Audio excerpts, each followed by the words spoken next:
सौभाग्यशाली गुरुमुखों, श्री आनंदपुर धाम से परम पूजनीय महात्मा जी का दिव्य सत्संग श्री आरती पूजा के बाद का। तो आइए हम सब गुरुमुख जन प्रेम पूर्वक बैठकर इस दिव्य सत्संग का लाभ प्राप्त करें। बोल जयकारा बोल मेरे श्री गुरु महाराज की जय। श्री सद्गुरुदेव भगवान की जय। गुरुमुख सज्जन मंडली, अपने नेत्रों के सन्मुख विराजमान सुंदर सिंहासन पर सुशोभित श्री परमहंस महान विभूतियों के एवं हजूर श्री सतगुरुदेव दाता दीनदयाल महाराज जी के परम सुंदर परम मनोहर दिव्य दर्शन करते हुए बड़े प्रेम सहित मिलकर बोलो जयकारा बोल मेरे श्री गुरु महाराज की। सौभाग्यशाली गुरुमुखो, ये हम सब का महान सौभाग्य है जो हमें ऐसे ऊंचे सच्चे आलीशान दरबार में बैठक मिली है, सतगुरु की शरण मिली हुई है। तो ये हमारे ऊंचे भागों की निशानी है, क्योंकि हम सब गुरुमुख जन जिस आलीशान दरबार में बैठे हैं, तो हम रोज़ अनाउंसमेंट में भी आदरणीय महात्मा से सुनते हैं कि पूरे विश्व भर में भक्ति परमार्थ रूहानियत का सर्वोच्च दरबार है। तो ऐसे दरबार की शरण मिल जानी, ये कहते हैं कि बड़े ऊंचे भागों की निशानी है। एक प्रेमी ने वर्णन किया है कि आए मेरे सतगुरु स्वामी, आए मेरे सतगुरु स्वामी, सच्चा तेरा दरबार है, चरणों में तेरे सदा सुख शांति का भंडार है।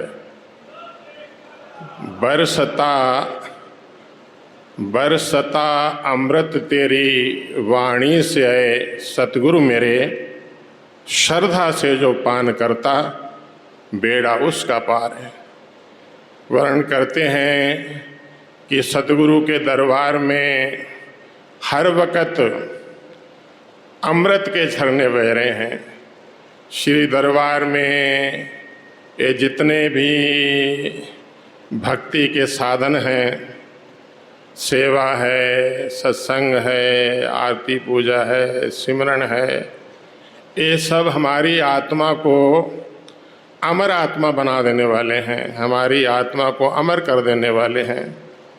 तो ऐसे जो भक्ति के साधन हैं, ये कहते हैं कि जो भी भाग्यशाली जीव श्री दरबार में आकर के और श्रद्धा भावना से इन भक्ति के साधनों को अपनाते हैं, तो उनकी जो आत्मा है वो अमर आत्मा हो जाती है, बैकुंठ में सचखंड में रहने के अधिकारी हो जाती है।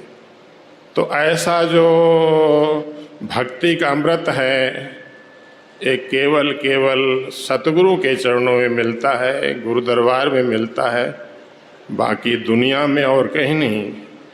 दुनिया तो सारी भूली हुई है, दुनिया का जितना भी पसारा है वो सब झूठ का पसारा है।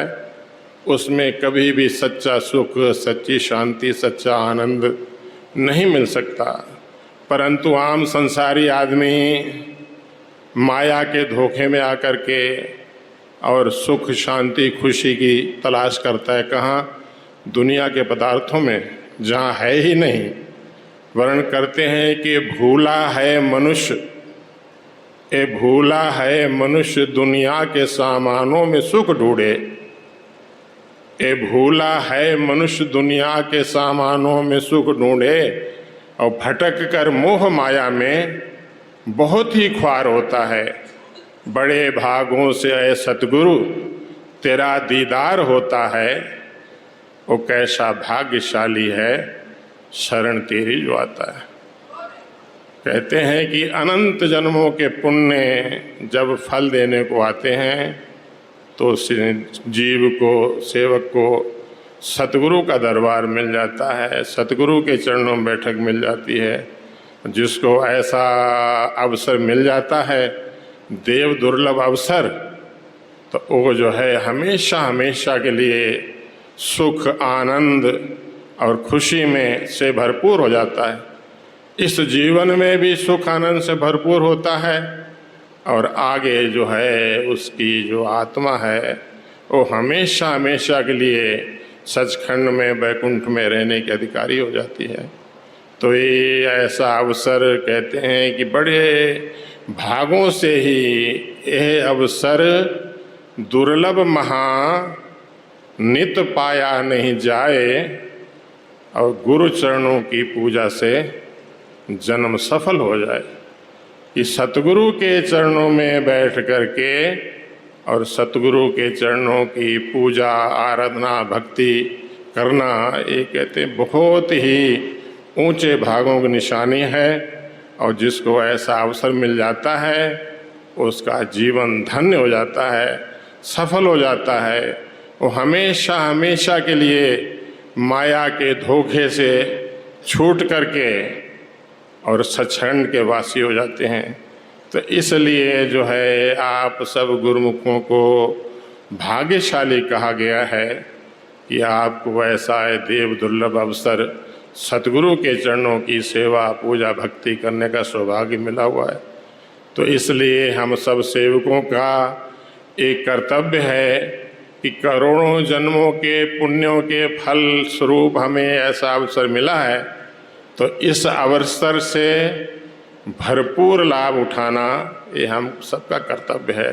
तो भरपूर लाभ तभी मिलेगा जब हम हर क्षण, हर पल अपनी सूरत को, अपने मन को सतगुरु के चरणों से जोड़ के रखें। हमारे श्री गुरु महाराज फरमाते थे कि क्षण क्षण मन, छिन छिन मन गुरु चरणन लावे, पलक एक छूटन नहीं पावे।